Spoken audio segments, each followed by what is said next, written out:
concluiu o inquérito policial sobre o caso do professor suspeito de estuprar e engravidar a enteada no município de Mulungu, no interior do estado.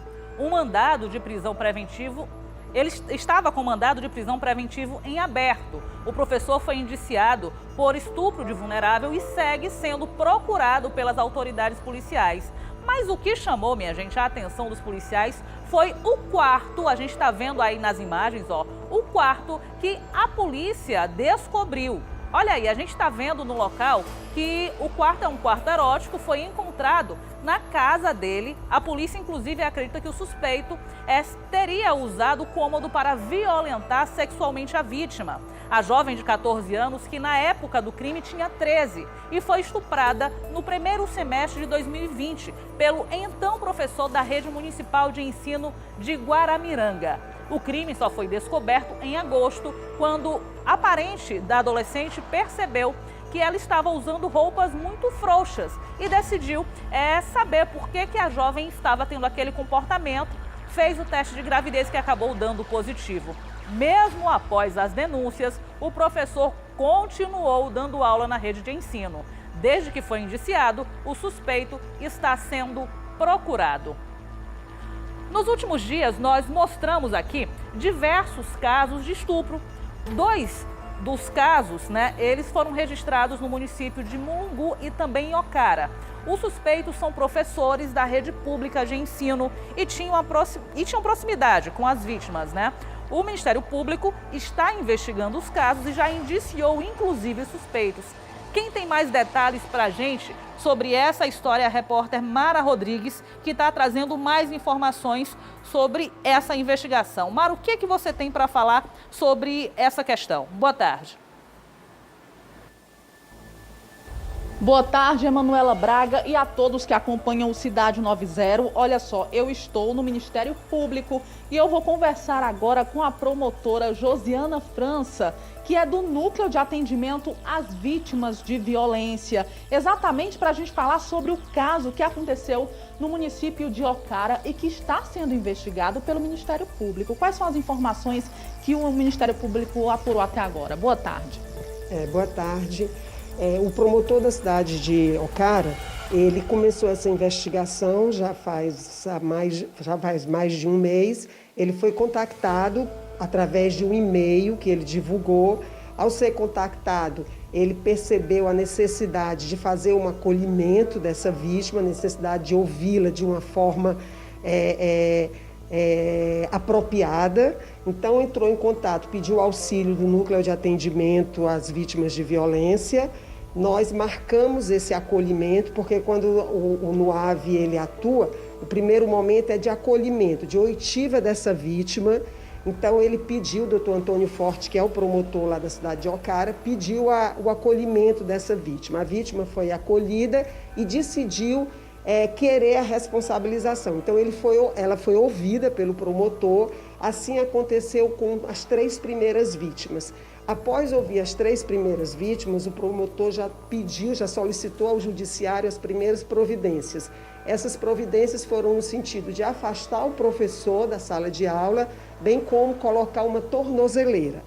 Após essas primeiras medidas, as investigações continuaram. Nós continuamos fazendo os acolhimentos.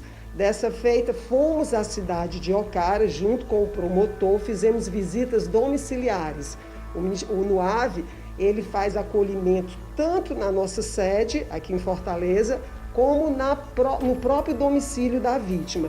Então, nós fomos com a equipe multidisciplinar de assistentes sociais e psicólogos, com o apoio do CRAV, que é o Centro de Referência e Apoio à Vítima de Violência. Nós fomos à cidade de Ocara, visitamos algumas vítimas em suas casas, colhemos os depoimentos e, com base nesses depoimentos, o promotor de justiça, doutor Antônio Forte, solicitou a prisão, a qual foi deferida, e ele foi preso na data de ontem. Era um professor que continuava lecionando, então foi decretada a prisão preventiva.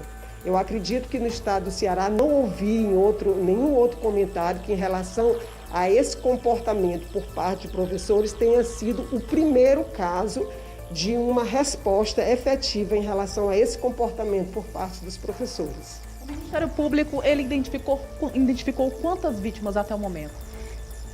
Tem sido motivo de muita preocupação. A gente tem visto na imprensa, né, notícias em vários municípios do estado do Ceará, informações sobre fatos envolvendo abusos sexuais praticados contra crianças e adolescentes. A gente está sendo feito várias investigações por parte do Núcleo de Investigação Criminal, no INCC, sobre aquele episódio do Exposed Fortal. Várias investigações estão tramitando já na fase final. Nós temos aqui no NUAV, que é o Núcleo de Atendimento à Vítima de Violência, várias vítimas acolhidas, e essas vítimas estão dispostas, já decidiram que querem a responsabilização. E isso é muito importante.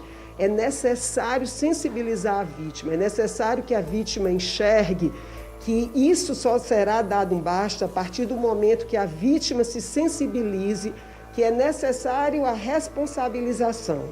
É necessário que o abusador, que o agressor pare de fazer, mas para isso é necessário que ele entenda, né, que ele vai responder por aquele comportamento, que não ficará impune a sua conduta, que a vergonha, que o medo, esse deve ser a vergonha, o medo, esses devem ser condutas do abusador e não da vítima. A vítima é vítima, ela não tem que ter vergonha, ela não tem que ter medo. Ela tem que praticar empatia para evitar que outras pessoas passem pelo que ela passou. Obrigada pelas informações, inclusive só reforçando aqui essa fala da promotora em relação às denúncias, porque as vítimas, principalmente essas vítimas de Ocara, elas podem procurar o Ministério Público, podem procurar o Núcleo de Atendimento às Vítimas de Violência e fazer essa denúncia. É exatamente isso que a promotora falou, é vencer o medo, vencer a vergonha e fazer a denúncia independente do tempo que tenha passado, que tenha percorrido. Eu volto com vocês no estúdio. Obrigado, Mara. Como você bem colocou, e a promotora também, é importante denunciar, é importante levar para as autoridades para que elas tenham conhecimento da violência sofrida por esses adolescentes, por essas meninas, mas que possa prender e tirar de circulação esses abusadores. Importante esse trabalho, José, porque somente dessa forma vão se encorajar mais adolescentes. Importante também para que os pais fiquem atentos aos comportamentos dentro de casa. Conversem com seus filhos, porque situações como essa parece que veio como sendo uma bola de neve nos últimos tempos e aí agora explodiu. Parabéns aí ao Ministério Público, que não só está investigando, como está extremamente preocupado com o amparo a essas vítimas, dando toda a segurança necessária para que esses adolescentes se encorajem aí em denunciar sem qualquer medo. Minha gente, é importante se saber que a vítima nunca é responsável por nada, ela nunca é culpada. Quem tem que estar atrás das grades são esses abusadores que deveriam estar dando exemplos dentro de salas de aula. Professor serve para dar exemplo. Professor é responsável pela formação do ser humano, uma responsabilidade muito grande. Se você que está nos assistindo agora vê ou percebe qualquer situação que fuja da normalidade, né, para uma pessoa que está ali, na verdade, para passar conteúdos educativos, denuncie. Num primeiro momento, lógico, a sua denúncia ela vai ficar sob sigilo porque está sob investigação, mas o Ministério Público está atento a todos esses movimentos que possam aí ferir a dignidade da criança e do adolescente. Eu falo sempre aqui, Emanuela, que esse tipo de crime, ele é difícil até da polícia agir, porque é um crime que acontece no silêncio, na intimidade, dentro da confiança que a vítima tem geralmente no abusador. O abusador é alguém próximo, alguém bem próximo mesmo, nesse caso aí professores, a quem o jovem, poxa, nós passamos pelos bancos da faculdade, da sala de aula, entregamos a nossa vida, o nosso momento ali nas mãos dos educadores, dos professores. É o que acontece com esses adolescentes que resolveram quebrar o silêncio e expor através da internet, com o auxílio da rede social, o crime de assédio que estava sendo praticado em silêncio, em meio à confiança, dentro de uma sala de aula.